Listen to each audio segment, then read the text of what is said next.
FuboTV gift cards are a convenient way to access streaming services without using a credit card. Follow these steps to redeem your gift card and start enjoying your favorite shows and sports. Step 1. Visit the FuboTV website. Go to the official FuboTV website using your preferred web browser. Make sure you're on the correct site to avoid any phishing attempts. Step 2. Create or log into your account. If you already have a FuboTV account, log in using your credentials.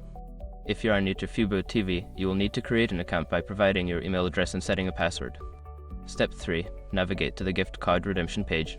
Once logged in, look for the option to redeem a gift card. This is typically found in the account settings or billing section of the website. Step 4. Enter the gift card code. Carefully enter the code found on your gift card into the designated field. Double check for any typos to ensure the code is entered correctly. Step 5. Confirm and start streaming. After entering the code, confirm the redemption.